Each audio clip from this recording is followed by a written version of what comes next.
Hello बच्चों। तो आज हम देखेंगे प्रोजेक्टाइल मोशन। प्रोजेक्टाइल मोशन क्या होती है, इसके लिए किस प्रकार से एक्सप्रेशन सॉल्व किया जाता है, वो आज हम इस वीडियो में इजी वे में देखने वाले हैं। क्लास 11th में एक टॉपिक है प्रोजेक्टाइल मोशन, जो कि टू डायमेंशनल मोशन का एक एग्जाम्पल भी है। प्रोजेक्टाइल मोशन क्या होता है कि जब आप किसी ऑब्जेक्ट को किसी एंगल के साथ थ्रो करते हैं, हॉरिजॉन्टल के साथ कुछ एंगल के साथ थ्रो करते हैं, जब उसका जो पाथ होता है वो पाथ प्रोजेक्टाइल कहलाता है। प्रोजेक्टाइल मोशन यानी कि किसी भी अदर देन वर्टिकल, वर्टिकल के अलावा किसी भी एंगल के साथ, लेट सपोज मैंने थीटा एंगल के साथ किसी को यहां से मैंने फेंका, तो जो ये ओवरऑल इंटायर मोशन हुई है, that motion is called the projectile motion, जो कि एक टू डायमेंशनल मोशन है। टू डायमेंशनल मोशन वो मोशंस होती है जिनमें एक्स भी वेरी करे और वाई भी वेरी करता है। तो ये मेरे पास प्रोजेक्टाइल मोशन जो कि एक 2D का एग्जांपल है, और यहाँ पर इसको अगर देखा जाए तो प्रोजेक्टाइल मोशन में ऑब्जेक्ट आगे मूव करने के साथ साथ ऊपर भी तरफ भी मूव करता है। इसका ये मतलब हुआ कि यहाँ पर x में तो चेंज होगा, y में भी चेंज होगा, लेकिन y जो है वो अप डाउन मोशन है, और जब मोशन अप डाउन होती है तो इसी को सम टाइम कुछ बुक्स में motion under the gravity, motion under the gravity के कॉन्सेप्ट से समझा जाता है। मोशन अंडर द ग्रेविटी क्यों? क्योंकि जब वर्टिकल मोशन होगी, जो वर्टिकल पार्ट होगा आपकी मोशन का, वो मोशन अंडर द ग्रेविटी के अंदर आता है। तो आज हम एक्सप्रेशन निकालेंगे प्रोजेक्टाइल मोशन के लिए। सबसे पहले मान लीजिए कि आपने यहां से किसी u वेलोसिटी के साथ ऑब्जेक्ट को थ्रो किया, और उसका जो प्रोजेक्शन एंगल था वह theta is the angle of projection, angle of projection, and u is initial velocity, initial velocity, initial velocity। जब आपने इसको यहां से थ्रो किया है तो इसने इस u के दो कंपोनेंट आप ले सकते हैं, एक component ux in the direction of x, एक component uy in the direction of y। क्यों? क्योंकि ये जो u वेलोसिटी है ना, इस u वेलोसिटी में x का कंपोनेंट भी है और y का कंपोनेंट भी है। जब आपने वेक्टर्स पढ़ा होगा तो वेक्टर्स के साथ हम ये कर सकते हैं कि इस u वेलोसिटी के दो कंपोनेंट ले सकते हैं, एक हॉरिजॉन्टल कंपोनेंट और एक वर्टिकल कंपोनेंट। uy वेलोसिटी है ऑब्जेक्ट को हाइट पर ले जाने के लिए रिस्पॉन्सिबल। इससे ऊपर कौन ले जाएगा? देखो यहाँ पे इसके हाइट है, मान लो जो भी इसकी हाइट है, यहाँ पे लेट सपोज मैंने h कह दिया, ये h हाइट है, तो इस h हाइट पर इसको कौन ले गया होगा? इस h हाइट पर इसको uy लेके गया है, वर्टिकल वेलोसिटी कंपोनेंट इसको ऊपर लेके गया है। और जब ये इस पॉइंट से इस पॉइंट तक इस डायरेक्शन में मूव करते हुए आई है, इस डायरेक्शन में मूव करते आया, तो इसको आगे किसने बढ़ाया होगा? इसको ux वेलोसिटी ने आगे की तरफ बढ़ाया। और जब दोनों को एक साथ अप्लाई किया गया तो u आया, और जो ये पाथ है, इस पाथ में x डायरेक्शन की वेलोसिटी भी आ गई और y डायरेक्शन की वेलोसिटी भी आ गई। तो मैंने कहा एंगल ऑफ प्रोजेक्शन थीटा, किसी थीटा एंगल के साथ आपने उसको प्रोजेक्ट किया, इनिशियल वेलोसिटी उसकी x, इनिशियल वेलोसिटी की u है, velocity component in x direction ये है, component of velocity in x direction, velocity in x direction, x direction का कंपोनेंट है, and uy is the component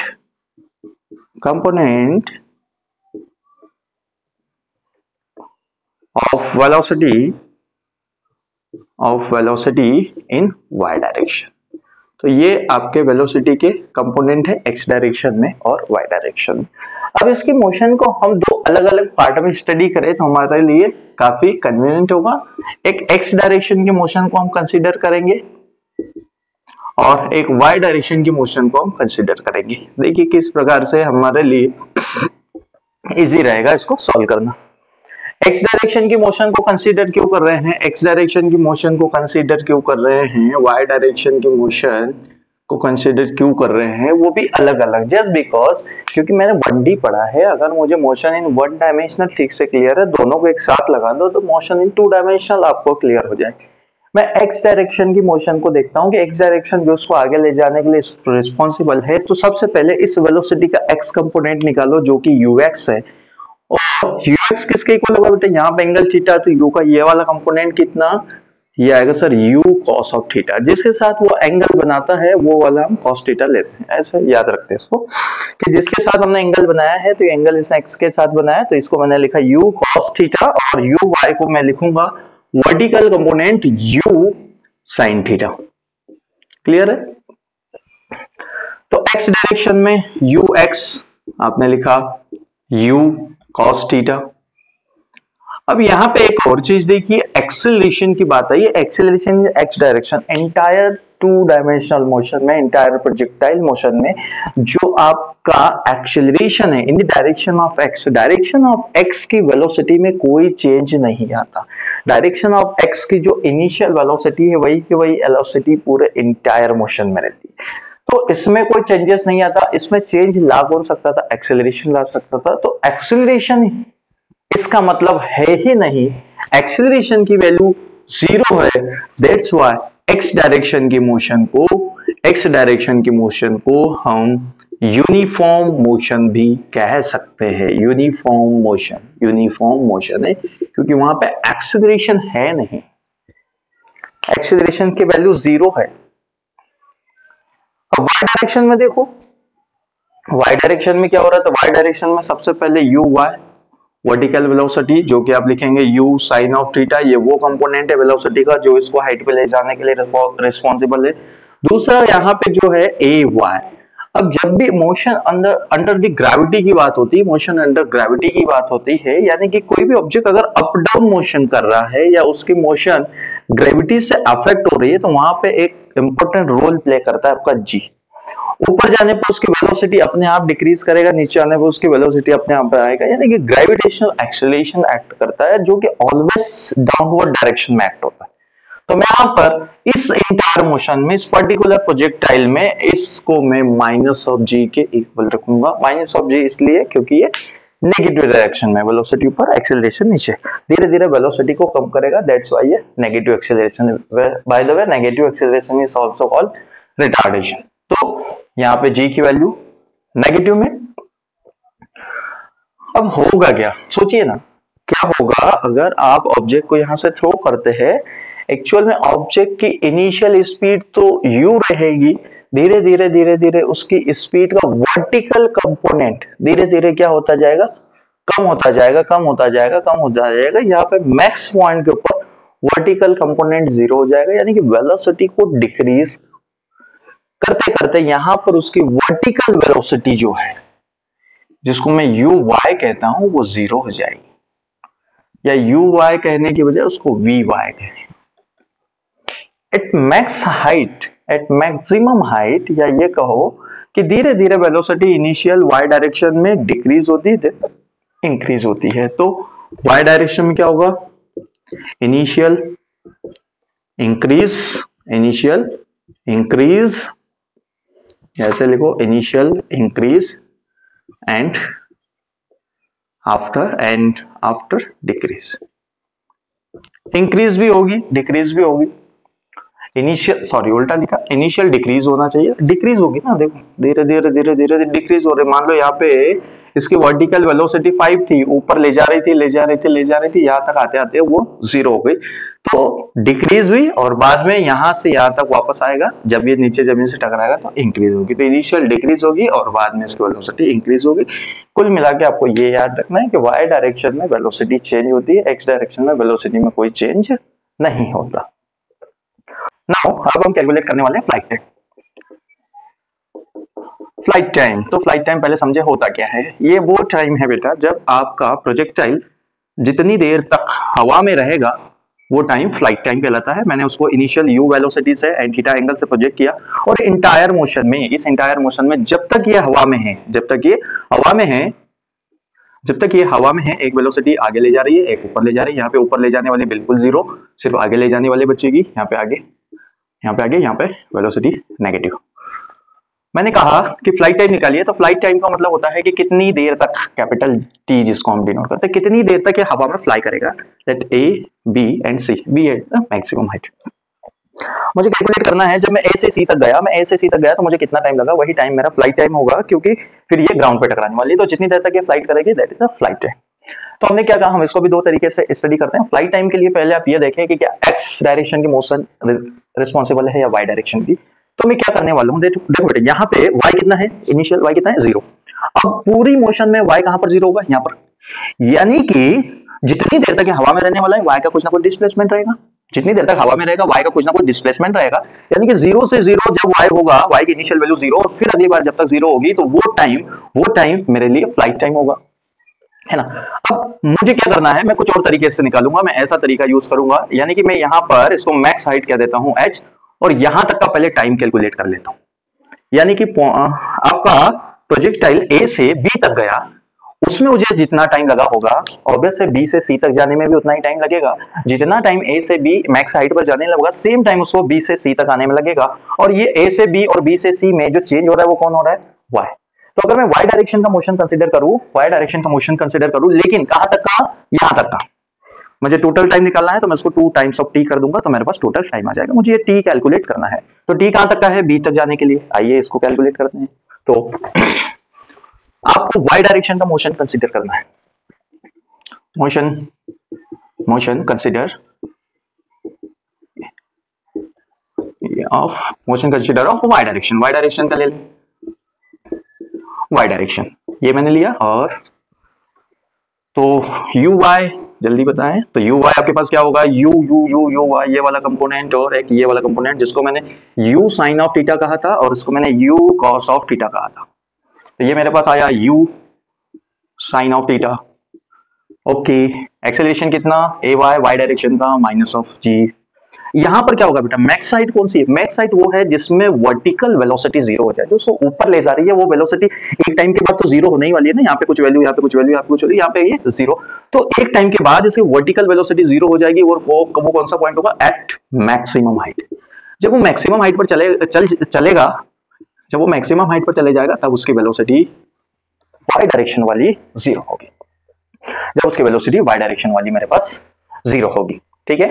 लगाएं, v is equal to U plus A T का use करें, यहां से हमें टाइम पता चल सकता है, या वी वाई रखे, यू वाई रखे, इसको ए वाई रख दे, क्योंकि ये वाई डायरेक्शन की मोशन कंसीडर कर रहा है। वी वाई कितना मेरे पास 0, यू वाई कितना रखोगे, it's U sine of theta minus of A Y की जगह पे जी पुट करना है, और टी की जगह पे टी तो मुझे कैलकुलेट करना है, ठीक है। तो ये मेरे पास कितना आया, जरा इसको इधर पहुंचाओ, minus of you sine of theta minus of G T equal to minus of G T, minus minus गया, जी नीचे आया, टी इज इक्वल टू आया यू साइन थीटा अपॉन में जी।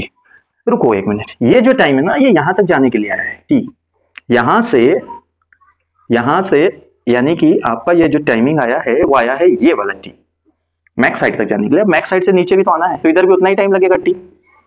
तो मुझे टाइम टोटल फ्लाइट टाइम चाहिए, तो flight time is equal to 2 times of t, and 2 t की value u sine of theta by g.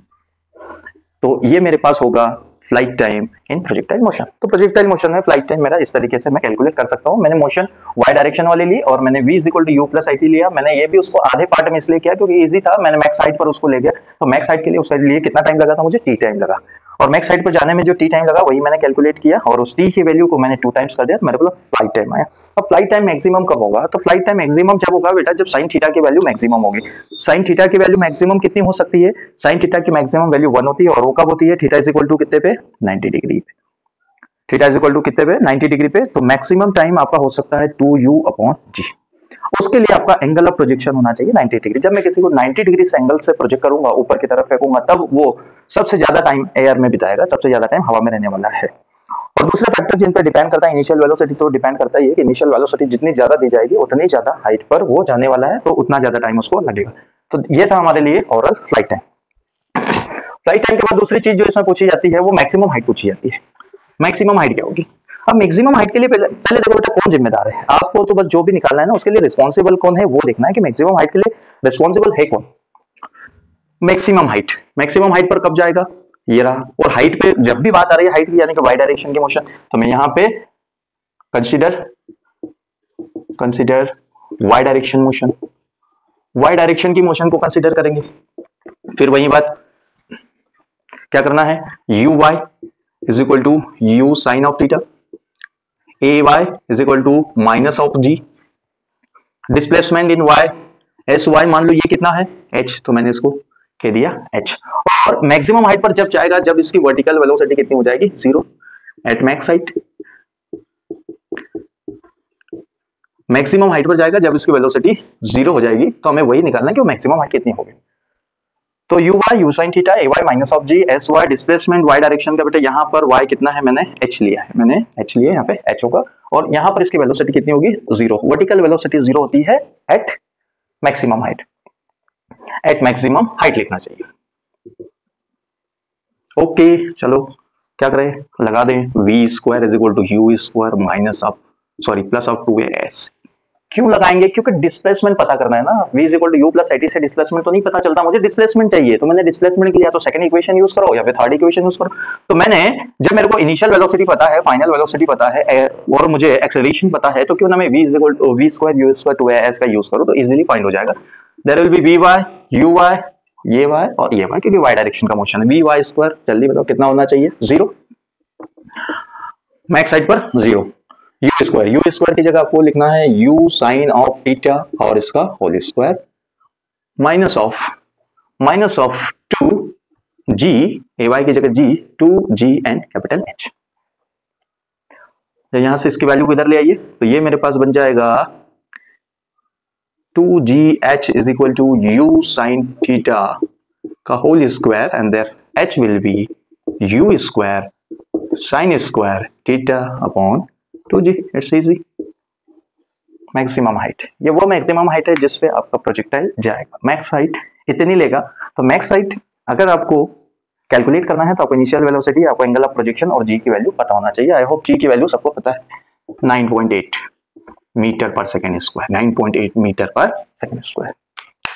तो इस तरीके से मैंने इसकी मैक्सिमम हाइट कैलकुलेट कर दी। अब कभी कभी क्वेश्चन पूछते हैं कि मैक्सिमम हाइट यानी कि मैक्स हाइट पर जाने के लिए क्या जरूरी है, तो मैक्स हाइट पर जाने के लिए फिर से साइन की वैल्यू मैक्स होना चाहिए, यानी कि साइन की value max, sine theta maximum होना चाहिए। साइन थीटा मैक्सिमम कब हो सकता है, 90 पर, साइन 90, यहाँ पे 90 रखें तो you square upon 2g। Max height कितनी ले सकता है, तो मैक्स हाइट हो सकता है यू स्क्वायर अपॉन 2g।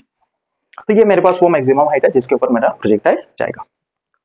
या मैं टाइम पीरियड निकाला या मैं मैक्सिमम हाइट निकाली, इस मैक्सिमम हाइट को भी इसके पास लिख देते हैं, क्योंकि अब मुझे एक और चीज निकालनी है और उस चीज का नाम है, बताओ, साइन स्क्वायर। क्या नाम है,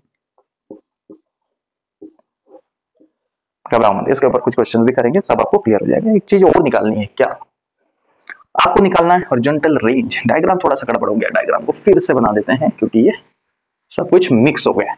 अब देखो बेटा, अब मुझे निकालना है हॉरिजॉन्टल रेंज, रेंज निकालनी, रेंज। सिर्फ मैंने यहाँ से गोली चलाई है, बताओ वो कितनी दूर जाके गिरेगी।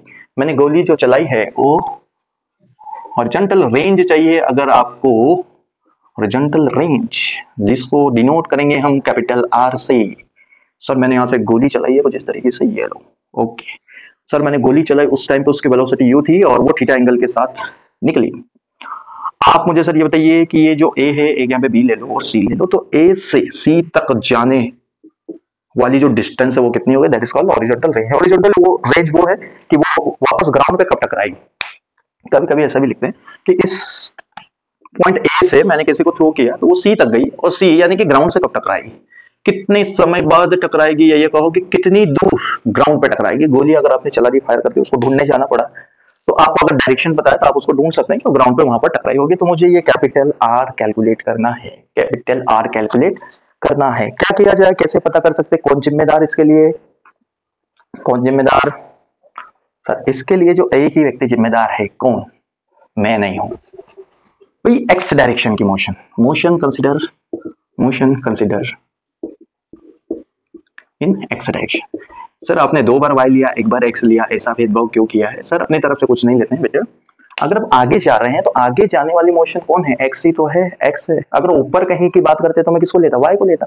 अगर मैं आगे जा रहा हूं तो मैं एक्स की बात करूंगा, तो मैंने motion under the x direction ली, क्योंकि मुझे आगे निकालना है ना, एक्स डायरेक्शन का डिस्प्लेसमेंट निकालना है। वाई आर किसका डिस्प्लेसमेंट है, एक्स डायरेक्शन का है या वाई का है। अरे वाई तो यहाँ पर भी जीरो था, यहाँ पर भी जीरो है, y का तो डिस्प्लेसमेंट है नहीं, लेकिन x की वैल्यू यहाँ कुछ और थी, x की वैल्यू यहाँ पे कुछ और है, तो मैं x डायरेक्शन में आगे जा रहा हूँ, तो x वाला मोशन कंसीडर करूंगा। x वाला मोशन कंसीडर करो, ux बताओ, एक कंपोनेंट इधर, सर इसका नाम है u cos ऑफ थीटा, एक सर ऊपर जाता है जिसका नाम है u sin of theta, ux की value sir u cos theta आप रख दीजिए, चलो रख दी, ठीक है। और एक्सेलरेशन बताओ सर, एक्सेलरेशन तो आप जानते ही यहाँ पे हमेशा क्या होता है, 0, ओके। और क्या पता, और सर आप ये बताइए कि x डायरेक्शन में r दूरी पर आपको जाना है, यही r मुझे कैलकुलेट करना है। और एक चीज की और जरूरत पड़ेगी, टाइम की, वो टाइम भी हम रखेंगे, ठीक है। मेरे पास इतने कुछ डेटा है, ठीक है, स्टार्ट करें। तो लगाएं, s is equal to u t plus half of a t square, s is equal to u t plus half a t square. Displacement calculate करना है ना, सेकंड इक्वेशन का ही तो काम है। सेकंड इक्वेशन ऑफ मोशन ही तो मुझे displacement calculate करके देने वाली है। देयर इज एक्स, यहाँ पर भी एक्स। तो ये हो गया एस, एक्स की जगह क्या रखना है आपको, आर, यू एक्स की जगह आपको रखना है यू कॉस थीटा, और टी की जगह क्या रखोगे बेटा, टी क्या है, जब यहां से यहां तक जाएगा तो कितना टाइम लगेगा, capital T, time of flight. Time of flight time पे ही तो अर्थ पे टकराएगी, और जहां पे टकराएगी वहां तक का डिस्टेंस निकालना है, तो जितना ये ट्रेवल करी होगी और जितना टाइम लगा होगा वो टाइम ऑफ फ्लाइट के बराबर होगा। तो मैं यहाँ पर स्मॉल टी की जगह कैपिटल टी यूज करने वाला हूँ, और क्यों ना इस कैपिटल टी की जगह पर वैल्यू पुट कर दी जाए जो मैंने ऑलरेडी कैलकुलेट करके रखी, 2u sin theta upon g, that is 2u sin theta upon g plus 1/2 acceleration x direction का कितना, 0। अब यहाँ पे तो 0 हो गया, तो इसको 0 ही रहने दो, ये आपके पास आएगा टी स्क्वायर जो कि ऑलरेडी 0 होने वाला है। बस, तो आर की वैल्यू कैलकुलेट हो गई, R is equal to you square बन गया। एक काम करो, यू स्क्वायर को इधर लिखो 2 sin theta into cos theta upon में जी।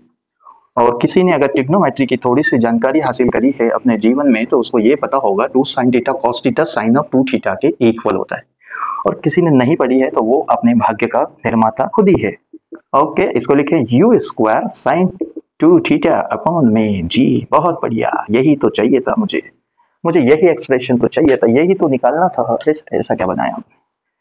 तो इस तरीके से मैं इसकी हॉरिजॉन्टल रेंज निकाल के बता सकता हूँ। तीनों फॉर्मूले आपके सामने लिखे हुए हैं, यहाँ पे आर की वैल्यू हम लिख देते हैं इसके नीचे। तो प्रोजेक्टाइल मोशन में R is equal to you square sine of 2 theta upon में जी। चलो जल्दी बताओ, मैक्सिमम डिस्टेंस पर अगर किसी ऑब्जेक्ट को जाना है, जैसे अभी अभी एक आपके इंडिया के लिए गोल्ड मेडल लेके आए, आपके इंडिया नहीं, हमारे इंडिया के लिए गोल्ड मेडल लेके आए हैं नीरज चोपड़ा। तो नीरज चोपड़ा एक जेवलिन थ्रोवर थे, और जेवलिन थ्रोवर से मैं थोड़ा सा फिजिक्स पढ़ा हुआ था, उनको पता है कि अगर मुझे मैक्स डिस्टेंस पर, मैक्स रेंज पर, हॉरिजॉन्टल डिस्टेंस मैक्सिमम पर अगर मुझे अपने जेवलिन को फेंकना है तो मुझे पर्टिकुलर एंगल के साथ उसे थ्रो करना पड़ेगा। तो एंगल ऑफ प्रोजेक्शन की वैल्यू क्या होना चाहिए ताकि मेरी हॉरिजॉन्टल रेंज मैक्स हो, तो यहाँ पे देखो कितनी वैल्यू होना चाहिए भाई, sin 2 थीटा। तो sin 2 theta max, sin 2 theta max value क्या हो सकती है, साइन की कुछ भी बनी हो सकती है। तो सर यहाँ पे साइन, और यहाँ पे 90 डिग्री यानी कि 2 × 45 कर दूं, 2 × 45 भी तो 1 होगा, यानी कि थीटा की वैल्यू कितनी आ गई, 45 डिग्री। अगर वो 45 के एंगल से प्रोजेक्ट करता है, अगर वो 45 के एंगल से फेंकेगा तो सबसे लॉन्गेस्ट डिस्टेंस पर उसका जेवलिन जाएगा। तो उसको ये चीज पता थी, आज वो गोल्ड मेडल लेके आया है देश के लिए। अगर आपको भी ये चीजें पता चल गई तो हो सकता है भी आप भी हमारे देश के लिए कुछ ना कुछ ला सकते हैं। तो उनको, उनके कोच को फिजिक्स के बारे में पता था। तो यहाँ पे कितना होना चाहिए, 45 sin 90 sin 90 1 u square upon g. Max value कितनी हो सकती है, यू स्क्वायर अपॉन जी। अच्छा, यू पर तो डिपेंड करता है, टाइम ऑफ फ्लाइट भी डिपेंड करता है, एच पे डिपेंड करता है, आर भी डिपेंड करता है। जितनी ज्यादा इनिशियल वेलोसिटी दोगे उतना ज्यादा टाइम ऑफ फ्लाइट हो सकता है, उतना ज्यादा मैक्सिमम हाइट पर जा सकता है, और उतनी ज्यादा रेंज उसकी हो सकती है। तो ये हमारे प्रोजेक्टाइल मोशन के कुछ टॉपिक थे। और चलो आते हैं कुछ क्वेश्चंस के ऊपर, कुछ क्वेश्चंस भी कर लेते हैं, क्योंकि ये तो सर हमें बहुत कुछ पता है, हमें कहता क्वेश्चंस कराइए। तो चलिए क्वेश्चंस करते हैं। वैल्यू याद हो गई, याद कर लो, t is equal to 2u sin theta upon g, 2u sin theta upon g. अगर फ्लाइट टाइम पूछता है, अगर horizontal range u square sin square theta upon 2g, u square sin square theta upon 2g, and r is equal to u square sin 2 theta upon g, u square sin 2 theta upon g। Okay, चलिए question है मेरे पास। ये question रहा आपकी screen पर कि मैंने क्या किया है, इजी क्वेश्चन है। मैंने क्या किया है, आपने क्यों किया है पता नहीं, मैंने ऐसा काम किया है, मैंने एक पत्थर को फेंका, जितनी ताकत थी उतनी ताकत से मैंने उसको फेंका, उसको इनिशियल वेलोसिटी मैंने दे दी 5 मीटर पर सेकेंड, और एंगल ऑफ प्रोजेक्शन मैंने उसको दे दिया 53 डिग्री। ठीक है, मैंने ए ले लिया, यहाँ पे सी ले लो क्योंकि इधर कहीं आपकी जरूरत पड़े तो बी लेना। मैंने एक बॉल को थ्रो किया है, बॉल को थ्रो किया with initial velocity 5 metre per second और angle of projection is 53 degree, u 5 metre per second and theta will be 53 degree. और मैंने आपसे पूछा है कि टी एच और आर बताओ। 53 को एक काम करें, 53 को एक काम करो, 53 तो अब कैसे इसको 37 लिख लो, 37 डिग्री। मैंने आपसे पूछा है T H and R, T H and R flight time, horizontal range and maximum height. फॉर्मूले आपके सामने है, आप इस क्वेश्चन को सॉल्व करेंगे और जो भी इसका आंसर आने वाला है उस आंसर को आप अपने पास रखेंगे। मैं आपको आंसर बताता हूं, उससे आप इनको वेरीफाई करेंगे। एक और चीज लिख लो, इसकी वेलोसिटी भी बताना है, velocity in x and y direction. चलो क्वेश्चन में थोड़ा और कुछ ऐड कर दिया हमने, वेलोसिटी भी बताया एक्स एंड वाई डायरेक्शन में और वेलोसिटी वेक्टर फॉर्म में लिख दे, वेलोसिटी वेक्टर ही बताएं, ऐसा कहते हैं इसको, ठीक है। तो भाई क्या करना है आप लोगों को यू दे दिया है, टी एच और आर बताना है, वेलोसिटी एक्स डायरेक्शन वाली वाई डायरेक्शन वाली बताना है और आपको वेलोसिटी वेक्टर बताना है। तो ये तो काम पूरा फॉर्मूले के ऊपर बेस्ड है, फॉर्मूला लगाएं, टी का फॉर्मूला अभी हमने लिखा था, टी का फॉर्मूला लगाएं, एच का फॉर्मूला लगाएं, आर का फॉर्मूला लगाएं, आपकी वैल्यू आ जाएगी। Now velocity in x and velocity in y direction की बात करते हैं। तो एक्स डायरेक्शन में इसकी वेलोसिटी क्या, इसका ये वाला कंपोनेंट होगा जिसको मैं कहता हूं ux और जो मेरे पास होता है u cos ऑफ थीटा, और y डायरेक्शन की वेलोसिटी क्या u y it's u sin of theta. बोलो हाँ या ना, ठीक है। यानी कि उसको पहले ux बताना है, velocity in x direction, velocity in x direction, तो उसे कहना कि सर x डायरेक्शन की वेलोसिटी आपको हम बता रहे हैं जो कि ux होगी, there will be u cos of theta and the value of u is कितनी दी है 5 cos 37। एक cos 37 बड़ा कॉन्सेप्चुअल क्वेश्चंस, एंगल बनाओ 37 और जो एंगल 37 उसके सामने वाली साइड का 3, इधर 4 और इधर 5। भाई एंगल 37 वो होता है जिसका परपेंडिकुलर 3 हो, बेस 4 हो और जिसका हाइपोटेन्यूस 5। अब बताओ cos बताओ कितना होगा, 4/5 होगा, बेस बटे hypotenuse 4/5, that is 4 metre per second. ये आ गई आपकी x डायरेक्शन। वेलोसिटी इन y डायरेक्शन की बताओ भाई, y डायरेक्शन में क्या होने वाली है सर, y डायरेक्शन में uy is equal to u5 y वाली ऊपर sin 37 डिग्री। साइन को बताओ भाई जल्दी, साइन क्या होगा, परपेंडिकुलर अपॉन हाइपोटेन्यूस 3/5, 5 से 5 गया, that is 3 metre per second.